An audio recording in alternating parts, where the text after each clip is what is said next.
하지만 지금까지의 토트넘의 모습을 보면 그저 운 좋은 팀이 아닙니다. 그들의 성공은 팀워크, 전술, 그리고 팀 내의 높은 사기 때문입니다. 이 모든 것의 중심에는 손흥민이 있습니다. 그의 리더십과 전장에서의 카리스마는 팀의 기운을 더욱 상승시키는 주요 요소 중 하나입니다. 손흥민과 사르 사이의 특별한 관계는 라커룸 내에서도 주목받습니다. 두 선수는 서로를 자극하며 그 경쟁력은 팀 전체의 수준을 더욱 높입니다. 특히 사르의 젊고 활기찬 에너지와 손흥민의 경험 및 지도력은 팀에 긍정적인 영향을 미칩니다. 물론 시즌 초반일 뿐이며 앞으로도 많은 경기와 도전이 기다리고 있습니다. 그러나 지금까지의 토트넘의 모습만 봐도 이 팀은 영국 프리미어리그에서 상위권을 다툴 것이 분명합니다. 1위 토트넘은 단순한 숫자 이상의 의미를 가지고 있습니다. 그것은 팀의 유기적인 연결, 전술적 능력, 그리고 선수들 간의 훌륭한 팀워크를 반영하고 있습니다. 그리고 이 모든 성과의 뒤에는 포스텍 감독의 전략과 지도력이 있습니다. 그는 선수들에게 개개인의 능력을 최대한 발휘하도록 만들며 팀 전체의 성능을 극대화시킵니다. 물론 여전히 시즌의 끝을 예측하기는 어렵습니다. 다만 토트넘의 현재 성적은 그들이 뛰어난 팀이라는 것을 증명하고 있습니다. 그리고 그 뛰어난 팀의 중심에는 선수들뿐만 아니라 팬들의 뜨거운 응원과 기대가 있습니다. 그들은 팀의 성공을 위해 끝없는 응원을 보내고 있습니다. 반대로 토트넘의 성과를 의심하는 사람들도 있습니다. 그러나 스포츠에서 가장 중요한 것은 결과입니다. 토트넘은 지금까지의 결과로 자신들의 능력과 포부를 증명하고 있습니다. 그들의 목표는 단순히 챔스 진출이 아닙니다. 그들은 리그의 정상을 향해 도전하고 있습니다. 성적만을 추구하는 것이 아닌 팀의 발전과 선수들의 성장을 주목하고 싶었기 때문입니다. 그리고 이번 시즌 토트넘의 팀워크와 개별 선수들의 뛰어난 능력을 감상하면서 그 의미 있는 성장을 눈으로 확인할 수 있었습니다. 특히 손흥민의 리더십은 무엇보다도 주목할 만한 점 중 하나입니다. 그의 열정과 노력, 그리고 팀을 위한 헌신은 많은 팬들에게 큰 감동을 주었습니다. 그러나 일부 사람들은 그의 성공을 부정하고 부상당한 선수들을 비하하며 자신의 불만을 표출하였습니다. 이러한 부정적인 시각은 축구뿐만 아니라 여러 분야에서 자주 볼 수 있는 현상입니다. 그러나 우리는 그런 부정적인 의견에 휘둘리지 않고 선수들의 노력과 팬들의 열정을 중심으로 축구를 즐겨야 합니다. 스포츠의 본질은 경쟁과 승패보다는 함께 노력하고 함께 응원하며 그 과정에서의 감동과 즐거움을 찾는 것입니다. 토트넘의 이번 시즌은 그러한 감동의 연속이었습니다. 그리고 이것은 손흥민뿐만 아니라 모든 선수들과 스태프 그리고 팬들의 노력과 열정의 결과입니다. 이러한 전술은 모든 팬에게 익숙한 것은 아닙니다. 무엇보다 그것은 팀의 철학과 선수들의 기술 수준에 대한 깊은 신뢰를 필요로 합니다. 토트넘의 헤드 코치는 이런 전략을 선택함으로써 팀의 성장을 원하며 선수들에게도 그런 도전의 의미를 강조하고 있습니다. 토트넘의 미드필더와 수비수들은 볼을 빨리 전달하고 움직임을 통해 상대를 혼란에 빠뜨리는 능력을 갖추고 있습니다. 이것은 그들의 훈련과 끊임없는 연습의 결과입니다. 팬들이 볼 때마다 그들의 움직임과 쇼패스는 마치 춤을 추는 것처럼 아름답게 보입니다. 이런 전략의 뒤에는 토트넘이 향후 몇 년 동안 EPL의 상위권 팀으로 자리 잡을 수 있는 기반을 다짐하려는 노력이 있습니다.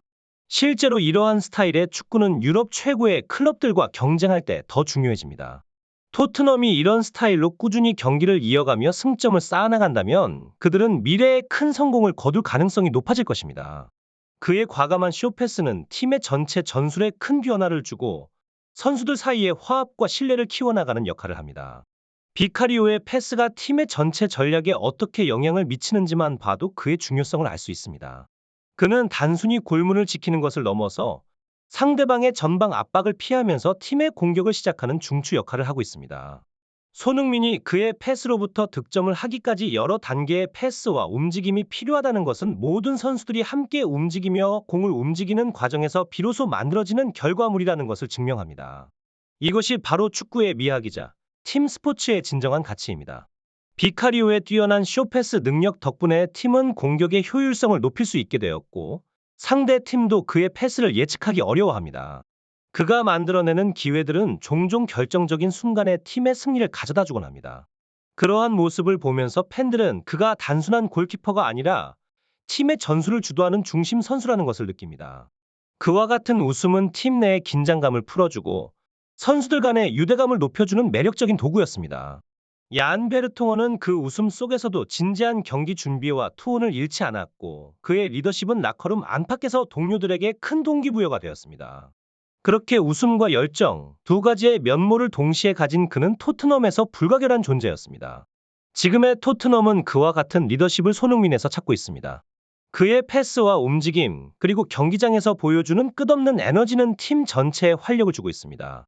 손흥민 또한 라커룸에서 웃음과 장난을 잃지 않으면서 경기장에서는 항상 100%의 노력을 보여주고 있습니다. 그의 모습은 얀 베르통원과 많은 공통점을 보이며 두 선수의 리더십은 팀의 성공을 위한 핵심 요소로 작용하고 있습니다. 비카리오도 이러한 팀 분위기의 변화를 느끼며 자신의 능력을 최대한 발휘하고 있습니다. 그의 발밑 기술과 판단력은 매 경기마다 발전하고 있고 그를 중심으로 한 팀의 빌드업은 상대팀에 큰 압박을 주고 있습니다. 이러한 팀의 긍정적인 변화는 강팀들에게도 위협이 되며 토트넘은 이제 유럽 축구의 정상을 향해 나아가는 중입니다. 얀의 리더십 스타일은 그의 경험과 인격 그리고 축구에 대한 깊은 이해에서 비롯된 것입니다.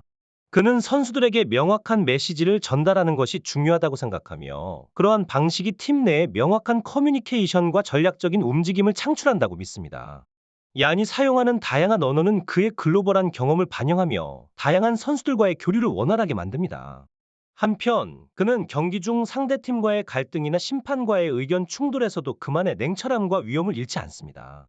그의 카리스마와 권위는 팀 내에서 확고한 신뢰를 바탕으로 상황이 어려워져도 팀의 질서와 집중력을 유지시키는 데 큰 역할을 합니다. 그의 리더십은 토트넘의 라커룸 내외에서도 큰 영향을 미치고 있습니다. 어린 선수들은 그를 본받으려고 노력하며 그의 직설적인 말투와 활기찬 에너지로부터 동기부여를 받습니다. 경기장 밖에서는 그의 따뜻한 인격과 조언으로 여러 선수들이 그를 신뢰하며 그와의 교류를 통해 자신의 능력과 자세를 높이려고 합니다. 손흥민과 같은 리더가 팀 내에 있을 때 그의 영향력과 리더십은 팀의 모든 구성원에게 전달되며 그 결과로 모든 선수가 자신의 최고의 능력을 발휘할 수 있습니다. 토트넘의 성장과 발전에는 감독의 지도력도 중요하겠지만 선수들 간의 끈끈한 유대감과 서로에 대한 신뢰감 역시 큰 역할을 합니다. 이러한 팀 내의 강력한 화합력은 경기장에서의 성취로 이어지며 그 결과가 팀의 승리로 이어집니다. 토트넘의 현재 위치는 꽃이 활짝 피어나기 전의 그 순간입니다. 다양한 요소들이 조화롭게 어우러진 뒤 그 꽃은 세계 축구의 최고의 팀 중 하나로 떠올라 있을 것입니다. 손흥민의 리더십, 팀의 화합력, 그리고 감독의 전략적인 지도력이 조화롭게 어우러지면 토트넘은 EPL에서 뿐만 아니라 유럽에서도 그 위력을 과시할 것입니다. 결국 성공의 원인은 하나의 요소만으로 설명되기 어렵습니다. 하지만 토트넘의 성공 비결 중 하나는 단연 그들의 팀워크와 손흥민과 같은 리더들의 영향력에 있을 것입니다.